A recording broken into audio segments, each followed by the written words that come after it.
we are ready to get rolling. So let me do the official start.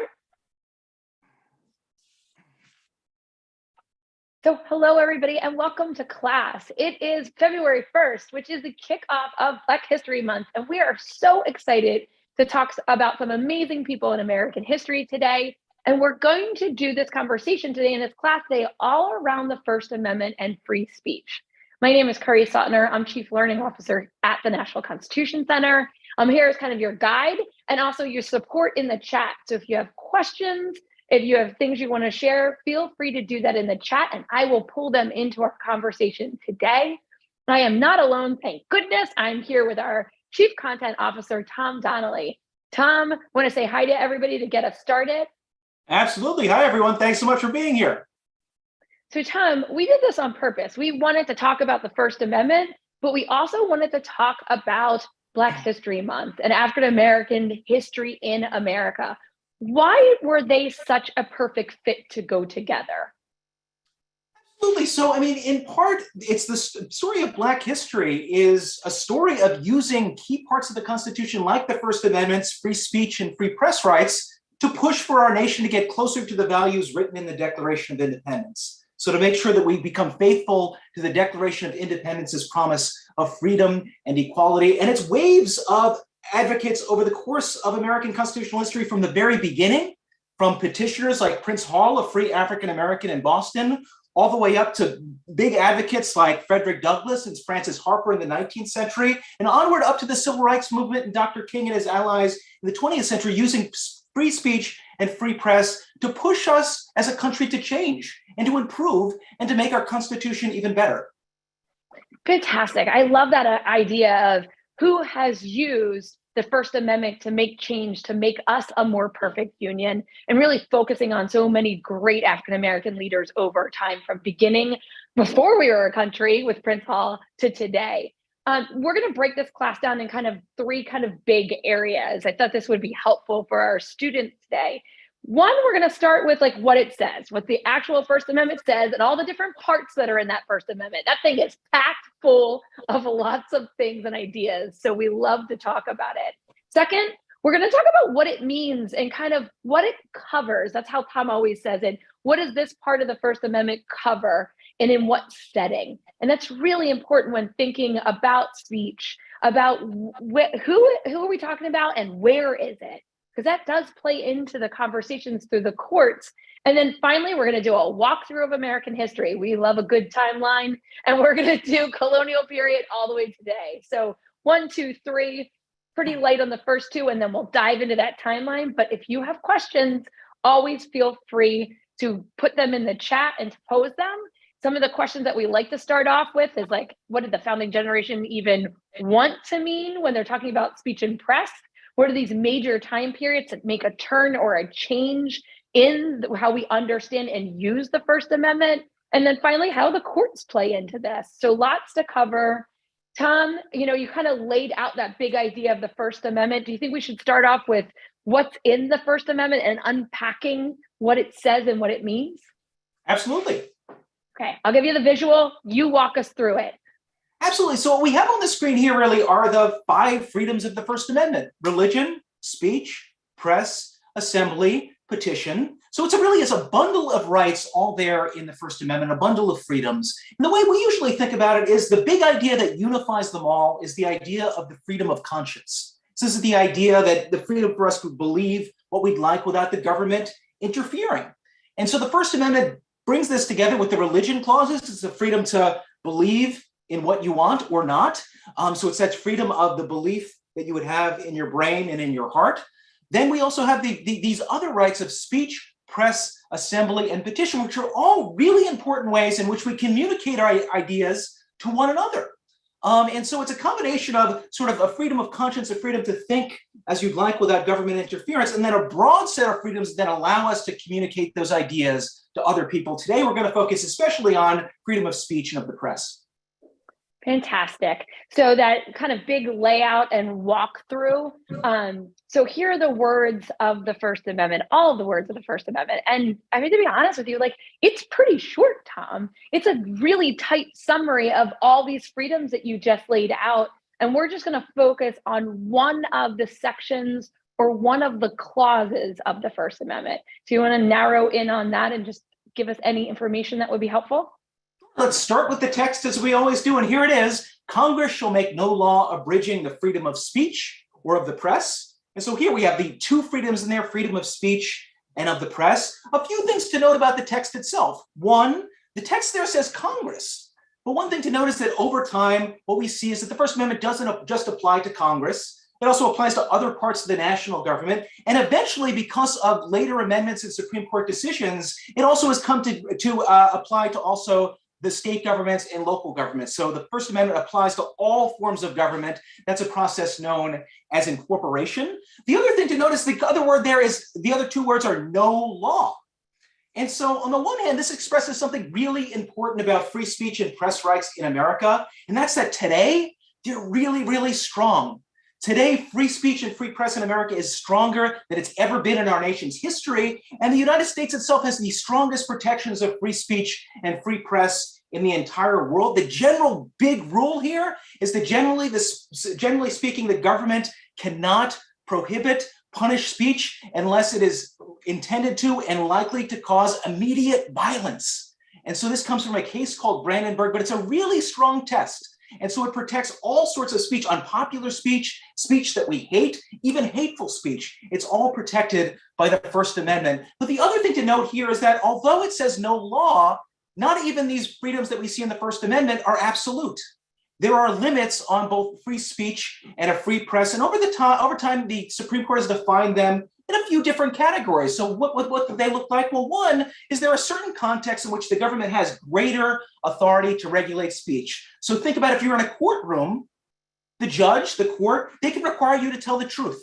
We have perjury laws. You don't just have a free speech, you just lie in a courtroom. The government in that context can punish you if you lie. Another one is if you're in a public school classroom.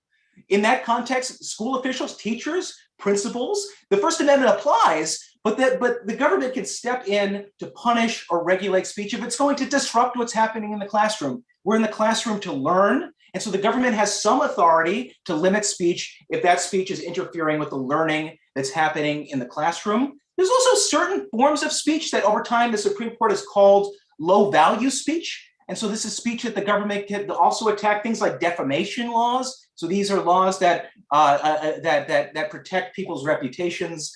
There's a sort of limited context of this low value speech. And then finally, the last one is what's known as time, place, and manner regulations. And so in the end, this is just a fancy way of saying the government can say something like, if you're in the neighborhood and you want to speak, you can't use a megaphone at 2 o'clock in the morning.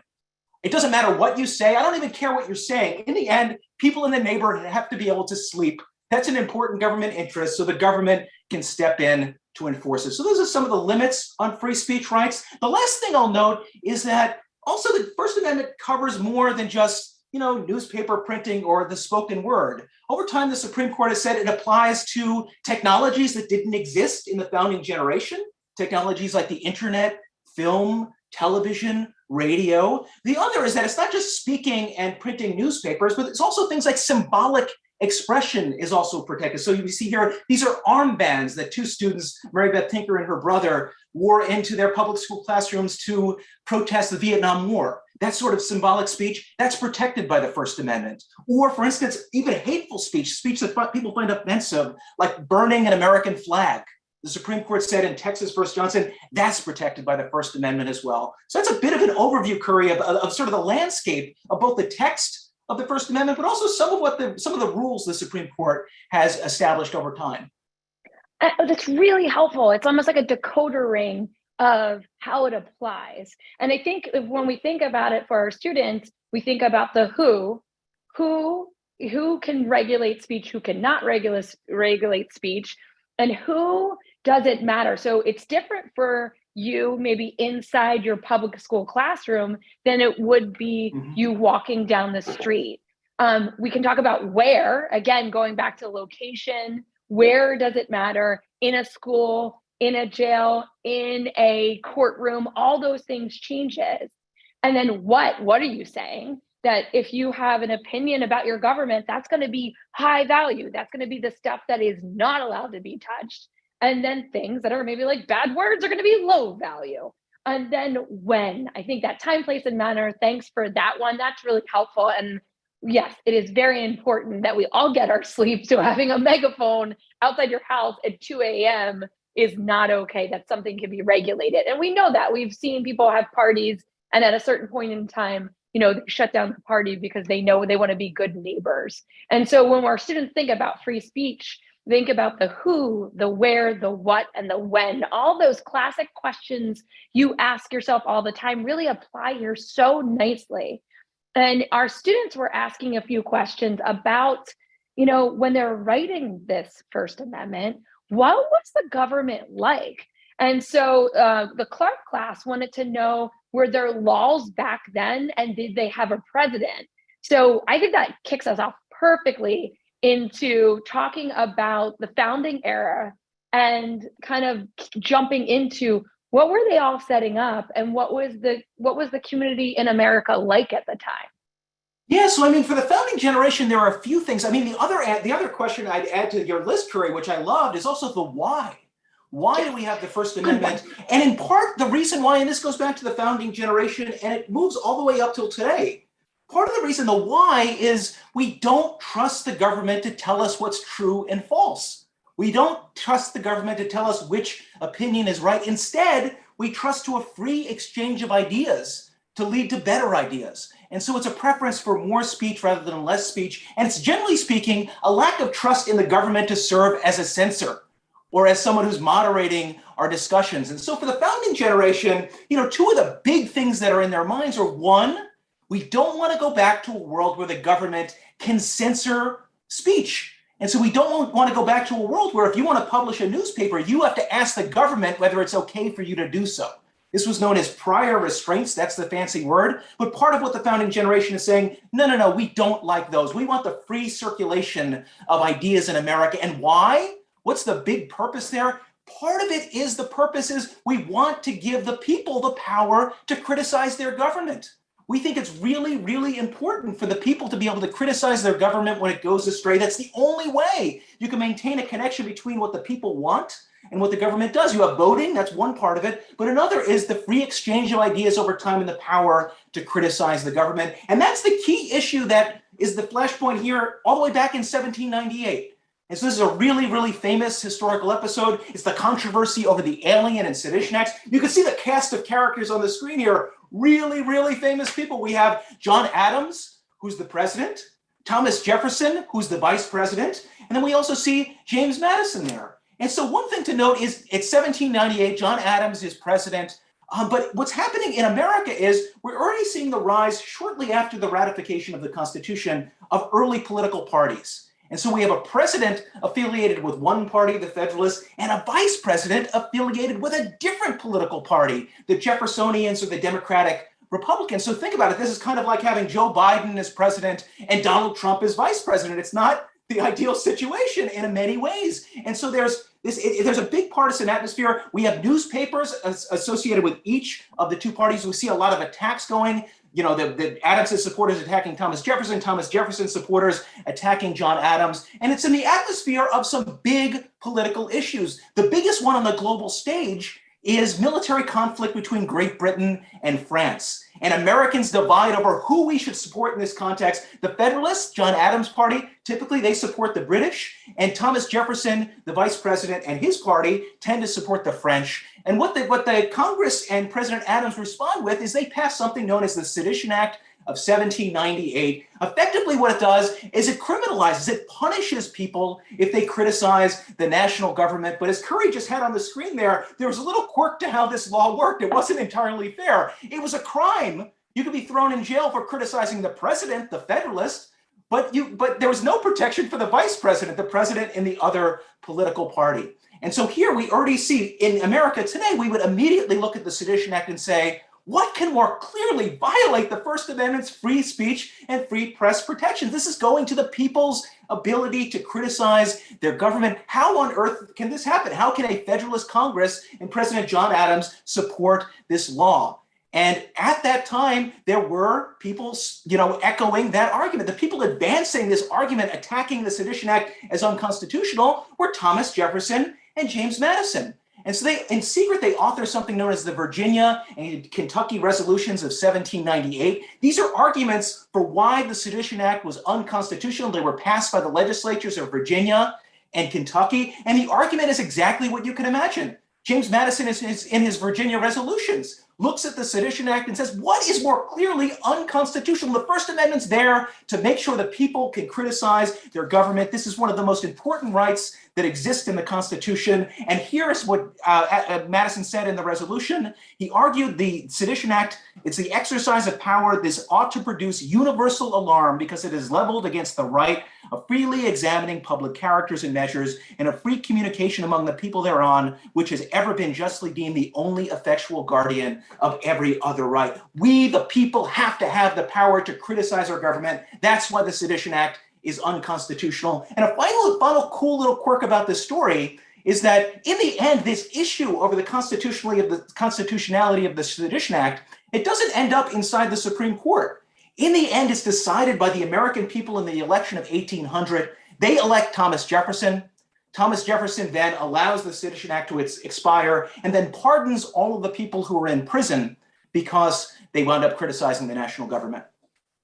Awesome. I love that quote, Tom. It's like my favorite. And I feel like we've looked at it before, but it's just amazing to us. So if we look at the big words from this, is Madison is saying, you should freak out, universal alarm. You should freak out over this. This is a big deal. And if we can't speak freely about our government and what it's not doing well, then remember that we have that right. The people have that right. And the reason we have that right is we're protecting all of us. We are the guardians of our constitutions and the guardians of each other. And so that's calling to you all and saying, you have a job. You have a job to watch like a guardian, and you have a job to speak up like a guardian. And if somebody tries to stop you from that, you need to make sure you're creating universal alarm, either in your classroom, to your parents, to your family, like whatever it is in each way. Now, a couple questions, Tom, as we go through this. One, and I think, Warren, you're right. Was Madison the shortest president at 5'4"? Because I thought he was 5'2", but you're right. I think he's my height at 5'4". Either way, yes, he was the shortest president. Okay, good. Either way, and then you're right, Warren. I think it is 5'4". I think I'm taller than him, and I'm just lying to myself. And then second question from Mr. H's class, great kind of lived experience question. They're wondering if the founders put this into the Constitution and were using this like belief that of the First Amendment, the freedom of conscience to speak out against your government because of the revolution and because of what they experienced in the revolution. And their question is, do you think the First Amendment was made just for the fact of seeking independence? Or is that how it came about? So a little foundation around where did it come from?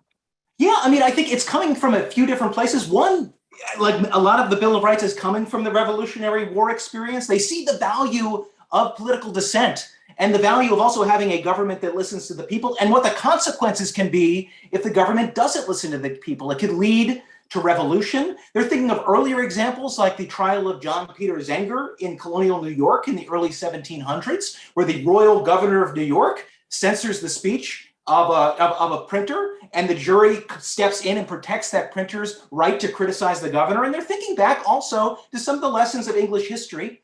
And so it's sort of all of those ideas being packaged together end up in the First Amendment. Fantastic. Great question, Mr. H's class. Great questions, the Clark class. Now, when we think about this power of the First Amendment and using it to build a more perfect union, to make us stronger, and to live up to the values that we believe in, that really brings us right to the abolitionist movement. So we're going to talk about speech in the abolitionist movement, but give us a ground set. What does abolitionist mean, Tom? What does that word mean? And what are they clearly fighting and talking about in this scene? Yeah, absolutely. So abolitionists, these are people who are fighting against the institution of slavery. And so we're talking about it's the 1800s. A lot of the speaking we'll be talking about is from sort of the 1820s, especially up until the Civil War in 1860. And so one thing to note is, like, when we think about American history, we clearly think of the abolitionists. They're the heroes of the story. They're the good people. They're the ones fighting to make our country better. But for Americans in their own time, they were seen as troublemakers. Their speech was seen as dangerous. Abolitionists were attacked both physically and through the law for the ideas that they were presenting, because for many white Americans, they thought abolitionist speech, this is the path to breaking up America. It's going to literally tear the nation apart. So please, please don't use this dangerous speech. And so we see, for instance, laws, especially in the southern United States, would make abolitionist speech saying slavery is wrong and we should get rid of it. They would make that sort of speech illegal. And so we see the laws being used to shut down abolitionist speech and meetings. But importantly, and this is what we'll get to in our example here, is it wasn't just the laws. It was also mob violence. And so you would see mob violence in the South, in the West, but also in the Northeast, in places, like New York City, in places like Philadelphia, and ultimately, as we're in our example here, we even see it up in Boston, up in Massachusetts. And that brings us to one of the most famous speeches in favor of free speech ever given, Frederick Douglass' his plea for free speech in Boston. So what happens here, to set the stage, it's December 3rd, 1860. Frederick Douglass and a group of other abolitionists met in Tremont Temple Church in Boston, Massachusetts. They wanted to have a discussion. The framing question was, how can slavery be abolished? And so they're holding this meeting. It's the 1-year anniversary of John Brown's death. And so John Brown was the abolitionist who tried to take up arms and incite a violence that would ultimately overthrow slavery in the South. And he was eventually apprehended and executed. And so this is the 1-year anniversary of John Brown. It's also occurring just a month after President Lincoln is elected as the first anti-slavery president in the United States. And South Carolina has already expressed its intention to secede, to leave the United States. Ultimately, this would help spark the Civil War. So in this context, the abolitionist meeting, they meet in the Tremont Temple, and ultimately a violent mob shows up and it shuts down the meeting. So they're not allowed to have their abolitionist meeting. It's literally just a mob of people come in and throw them out of the stage and throw them off. And so the abolitionist meeting is shut down. 6 days later, Douglass delivers a previously scheduled lecture at Boston's Music Hall. And this is his plea for free speech in Boston. And so in part what Douglass is doing in this speech is, one, he's noting the location. He's saying, look, we're in Boston. This speech is taking place in Boston. Nowhere more than in Boston have the principles of human freedom been expounded. It's the birthplace of the American Revolution. It's at the vanguard of wanting to end slavery and also for wanting African Americans to be treated fairly. And he says, even here, quote, the moral atmosphere is dark and heavy. Even here, an abolitionist meeting can be shut down by a mob. And Douglass uses this occasion to then defend the importance of free speech to pushing for change, like the end of slavery. And so what Douglass says here is, one, the founders cared a lot about free speech. It was one of the most important rights that they placed in the Constitution. Why did they care about it? In part, it's because free speech is so important to pushing for change. If we want to end slavery, part of the way in which we can end slavery is by making sure that we can speak our mind, to make sure our ideas are heard. Douglass said slavery cannot tolerate free speech. 5 years of its exercise would banish the auction block and break every chain in the South. What is this vision of free speech? It's a vision of free speech, not just for the powerful, not just for the rich, not just for the white people, but it's for everyone. It's for the poor as well as the rich. It's for the educated and the uneducated, the white and black. It's for everyone. It's the great leveler, because in the end, what the founders believed in is we all have to be able to express our ideas so we can reason together and come to better decisions. And so finally, the last point here, and this is a powerful point that you'd see echoed from a lot of constitutional scholars in the 20th century, is that Douglass says speech, it's not just important to the speaker. That's part of it. Us being able to express our views is important to our dignity and our ability to function as active citizens in a republic, but it's also really important for the audience. It's important that all ideas that are worth hearing can be heard, so that the audience can then hear all of the ideas of various speakers, think about them on their own, reason together with their neighbors and fellow citizens, and ultimately pursue the course that they think is best, decide for themselves the best course for America. The best course to ensure that happens is not censorship, it's not mob violence, it's free speech and reasoning together. Tom, that's so powerful. And we hear our students, we do a lot of conversations with high school students around the country. And it's almost what Douglas was saying is summed up in what they share. They always share that when they come into a dialogue, they have a rule, and it's called you step up and then you step back. And the reason for that is you step up and you say what you think, but then you step back so you can listen to others. So that's so much of Douglas's point is like we need to talk about it. We need to share these ideas, what's wrong, what's right, and how we need to change. But it's also not just the act of speaking, but the act of listening and learning from each other that is so unbelievable to making ourselves better. So how can we widen the door and make more voices heard as they come in? And sometimes that's remembering that you can be silent and let a turn go to somebody else. So I love that kind of idea, and then put into action, even like at our own breakfast tables. Like, how do we make sure that we let each other speak and share as well? So lots of great questions going on in the chat as well. Now, Tom, we got about like 5 minutes left. I think there's so many good stories about how this, goes over time. But I was going to jump to the Whitney case and like Holmes and talk about where we see a big change. But for a while there, our government really didn't protect free speech. And so we don't want to pretend that it's always been like, oh, we always believed in free speech and the government always supported it. There was a lot of ups and downs in this story. So maybe tell us a down, and then let's go back to where it started to turn around.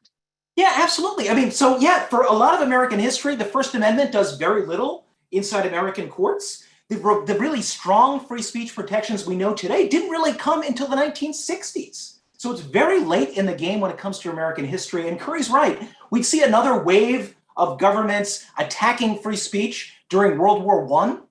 And so during the Wilson administration there, Woodrow Wilson and Congress, they passed the Espionage Act and another Sedition Act. And so these, again, are laws that end up making it criminal for people to criticize the government's war effort in this context. And interestingly, there are Supreme Court decisions during this period, but the Supreme Court ends up saying those acts, those restrictions on free speech, they're constitutional. The government has the power to do this. And these are famous cases like Schenck versus United States, written by Justice Oliver Wendell Holmes, where he talks about sort of the limits on free speech rights. The famous quote there is, the most stringent protection of free speech would not protect a man in falsely shouting fire in a theater and causing panic. But the big point here is that, this was 1917, during World War I, or 1919 rather, during World War I, the Supreme Court is saying, no, the government can restrict speech in all sorts of ways, in ways that we wouldn't tolerate today, that would be unconstitutional today.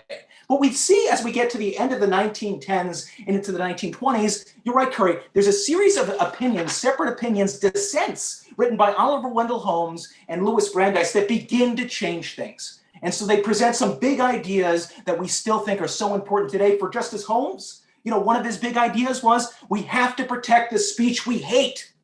It's not just popular speech that's protected. We have to have freedom for the thought that we hate. That's the only way we can show our commitment to free speech. And we want robust free speech protections. He also laid out a big theory about why free speech is so important to American democracy. And it's known as his marketplace theory of free speech. He said the best test of truth is the power of thought to get itself accepted in the competition of the market. The idea here is that there are all sorts of ideas out there. Some are good, some are lousy. We don't trust the government to tell us which ideas are good and which are lousy. The best thing we can do is to let everyone speak. And eventually, through that conversation, through us reasoning together, the best ideas, the truest ideas will win out. And then finally, the other big vision here is from Justice Louis Brandeis from a case called Whitney versus California. And in this case, Brandeis ties it together a lot of the big theories that support the First Amendment. But his big argument is that American democracy requires free, liberty-loving citizens committed to deliberation and the public good. And so his big idea here is that if there be time to expose through discussion the falsehood and fallacies, to avert the evil by the processes of education, the remedy to be applied is more speech, not enforced silence. So if someone says something hateful, if someone says something you don't like, if someone says something that you think is really, really wrong, the answer isn't to go to the government and tell the government, throw that person in jail. The answer is for you to speak. The answer is for you to talk to your fellow citizens, build a movement, and speak back against those that you think are wrong. Over time, that's how our system's supposed to work. And that's the importance of free speech to the broader constitutional system in America. But it'll take, Curry, another, 40 years until the Supreme Court really commits to this idea in its case law. Eventually, the Supreme Court, in a case called the Brandenburg case, will basically write this big idea from Justice Brandeis into constitutional law. That case involved hateful speech. You can see here, it involves speech at a KKK rally. But ultimately, what the Supreme Court said is, we were wrong during World War I. We were wrong to let the government suppress speech to attack speech. Justice Brandeis and Justice Holmes were right. We need to commit to strong free speech protections. And so, generally speaking, in America, the rule is we're going to protect speech unless it's intended to and likely to cause immediate illegal action. And so it's a really, really broad speech protective idea. And in the end, it's a commitment to robust free speech rights. And again, to that Brandeisian vision that if someone says something unpopular, hateful, wrong, the better remedy is for us to speak back, to talk back, to organize, rather than turning to the government and asking the government to throw that person in jail. And then it's unbelievably powerful. I love the charge that you just gave our students. Like, it takes you to counter that speech. And just for our students, a dissent. So when the Supreme Court comes down with their decision, they have to explain themselves, and they put that into a written opinion. Imagine if your parents and your adults in your life always had to explain themselves in a written opinion. Okay. I wonder, like, I was thinking about that. We need to totally turn that on the adults in our lives, and that they have to write up their reasoning. And it's good. You know, that's why your teachers make you write up your reasoning sometimes, because going through the process of writing it up, and many people believe with the Supreme Court, having to say it out loud is really important and powerful. So there's always the opinion of why they made the decision, but not everybody always agrees. There's 9 people on the Supreme Court, and then the vote isn't always 9-0. Sometimes it's 5-4. And so the other people, say the 4 part of that group, is the dissent. And they have to write the reasons why they don't agree and share that as well. And sometimes they can be the most powerful keys to unlock understanding when you're looking at history where the change moment was happening. And they may have laid the seeds in 1 year, and it doesn't take till 40 years later for that plant to sprout. But what I love, and this image is really hard to look at kind of those costumes of violence that we see in front of us from the people that are a part of the KKK and what they stood for. But I remember, and I'll send it out to everybody, this great this video clip that we have of Justice Kagan talking about the speech we protect. The speech we protect sometimes is the worst speech, the speech that none of us like. And the reason for it is we want to make sure we protect all speech. So if you can protect the speech that you hate, then you'll make sure that you'll protect the speech that's going to help us learn and move forward. So Tom, that was really powerful and amazing to really help us go through that. Anything else you want to wrap up our students as we end class with all their amazing and really awesomely hard questions in the chat?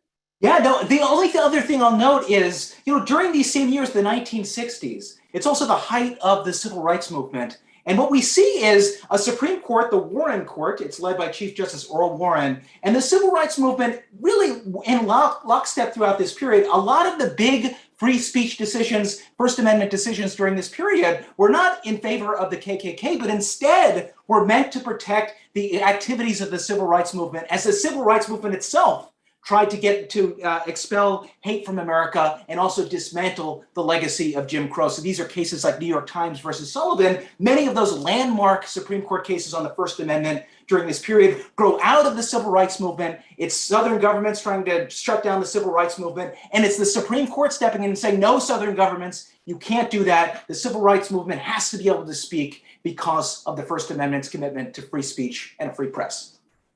Fantastic. Now we have 2 follow-up questions, at least at the end. So what I'm going to do, students, if you have to jump, that's totally cool. You can jump. I'm going to stop the recording now. Thank you, Tom. That was perfect. And I'm going to ask the 2 questions. And this one was earlier, and it was really brilliant. So if a public school, I think it was Amelia who asked this, if a public school bans a book, are they allowed to do that? Is that illegal under free speech?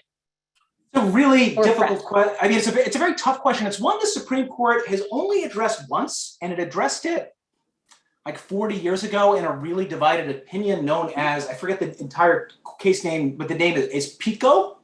And so, you know what it ends up doing? It exposes, it's such a hard question, like so many constitutional questions, because it pits two things that the court over time has said are important constitutional values. One of those values is federalism and the power of state and local governments, including schools and school systems, to define a lot of the curricular decisions that are happening at the state and local level. And we think as a constitutional system, we've committed to that being an important value. The flip side is we get from landmark Supreme Court decisions like the Barnett decision, which we didn't discuss today, this idea that the government also can't be allowed with through the First Amendment to prescribe what's orthodox in America. And so this was a case from 1943 during World War II involving Jehovah's Witnesses, two students, an 8-year-old and 11-year-old. Can you imagine the courage? Who are sitting there in West Virginia and say, we are not going to salute the flag. It goes against our religion.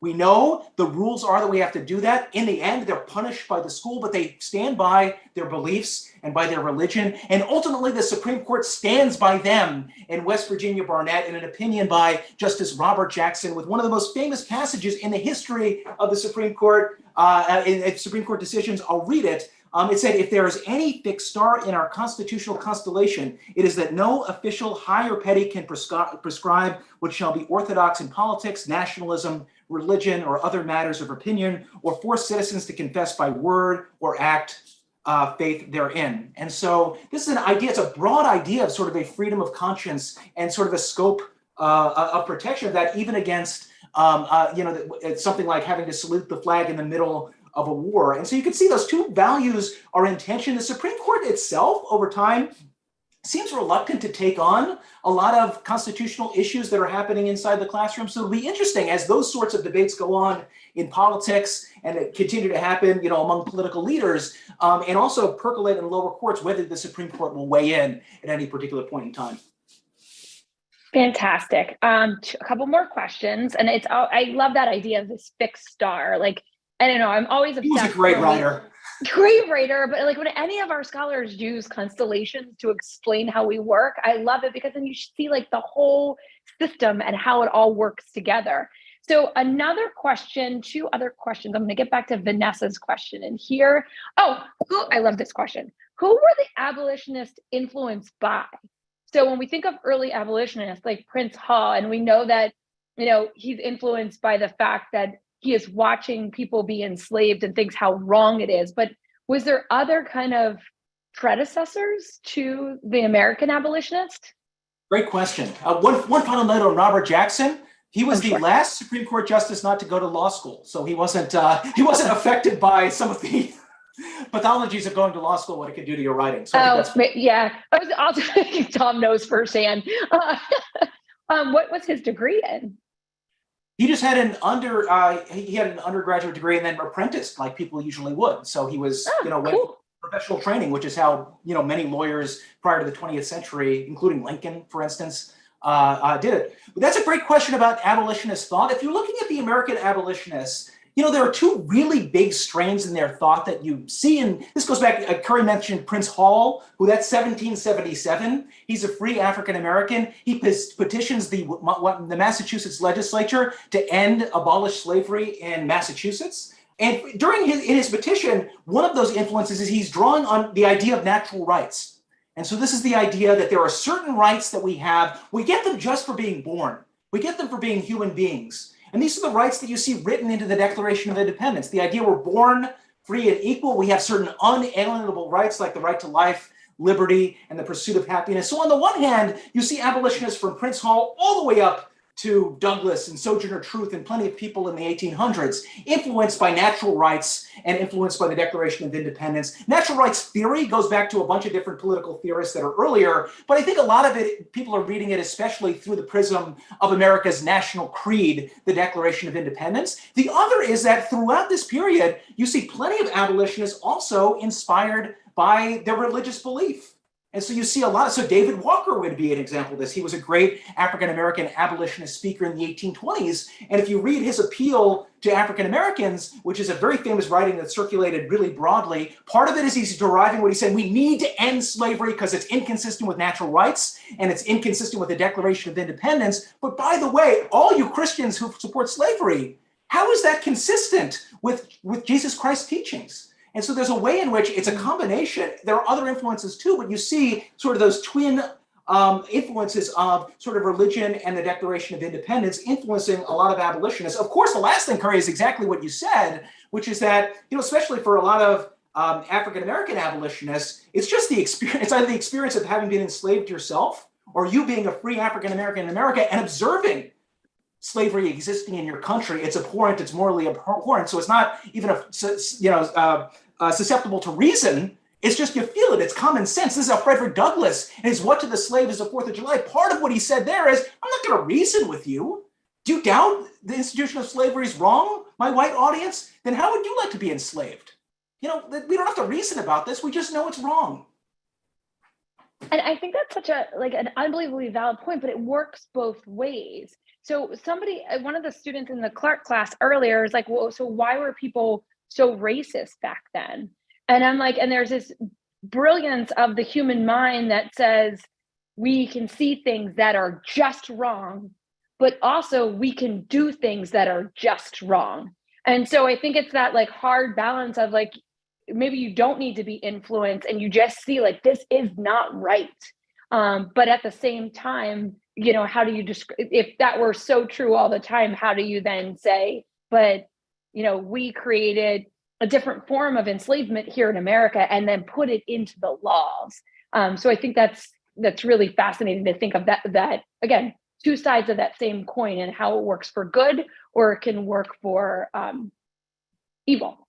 Yeah, I mean, especially, within the thinkers in the 1800s, I mean, part of the debate is like, on the one hand, who's the Declaration of Independence speaking of? Is it all Americans or is it only white Americans? Who is like welcomed into this universe of expansive rights? And so that's part of the debate that's happening. But you would say even within the abolitionist community, there is a debate about, all of them agree, all of the abolitionists agree, let's end slavery. It's a brutal, terrible practice. It's un-American, let's get rid of it. But there's even divisions within abolitionists as to how broadly then freedom and equality should sweep once slavery ends. And so you see a lot of those divisions after the Civil War, after the Emancipation Proclamation, after the 13th Amendment's ratified, which abolished slavery, then debates about, these broader questions about equality and about equal treatment. It goes everything from, laws that treat people differently when it comes to jobs, to laws that treat people differently as to whether or not they can vote. So these end up being a separate set of issues for a lot of these people as well. But again, it's a completely different way almost of thinking about the issue than we do today. But that's just a place in context. That's some of the things that they would have been reasoning and debating about. Fantastic. And yeah, lots of trying to understand. And also the one thing that, when we talk about people of the past, there's also an evolution to them as well. So like, they're not fixed stars. So they're kind of almost sometimes when they come into our storyline and we start reading about them, they have one perspective on, say, women's rights or enslavement. And then over time, it changes. So that's something I constantly have to remind myself when I'm reading about people from the past. What is that kind of tapestry that they're really made up of as individuals, but also over time? So history is a moving target, and that's what makes it so interesting too. Lincoln, how much he changes during the Civil War, but it's true. Like as you know, Curry, I study closely the Reconstruction period that comes after the Civil War. And it's always amazing when you read about things happening in the late 1860s. So many of the people that are the heroes of the story then, 5 years later, you end up really disliking what they say because they backtrack on all of their broad commitment to equality and freedom that they said in the late 1860s. So it goes both ways. It's as historian Alan Gelzo says, it's a zigzag. I mean, history is a zigzag. It can be unpredictable in certain ways, but things change. So if you're ever just totally dissatisfied with your current moment, a lot can change quickly. It doesn't mean it's going to get better necessarily, but things do change. It could zag down before it zigs back up. Yeah, I always think about it like the ebb and flow of the tides. And sometimes we have giant like spring tides and we got tons of flooding. And then sometimes we have like real pulls out as well. But I think that's so unbelievably powerful to think about it as that constant fluid, and people are that constant fluid thing, and they keep us on our toes. But you're right. It's so often you're reading like an opinion of somebody, and you're reading the opinion, you're like, yeah, I'm with you. And then like the next paragraph, there's like a total change of perspective. So always good to read the whole primary source as well, and not just parts of it. Thank you, Tom. This was so helpful. Great questions in class today. I really appreciated everybody's questions. Yeah. I hope I did a good job. It's really hard to answer some of those questions in the chat, but the kids were really having awesome questions today. But thank you all so much. Glad to have you all in. The adults were asking good questions too. So not just the students, everybody was. Thanks, Tom. And we are going to have a 2 o'clock class today, where we probably go into a little bit more court cases. So if you want to come back and dive into the court cases, we're going to do that too. So thanks, Tom. All right. Thanks, Carrie. Very lively. Thanks, everyone. Bye, Colin. Didn't see you around very there. fun. I know.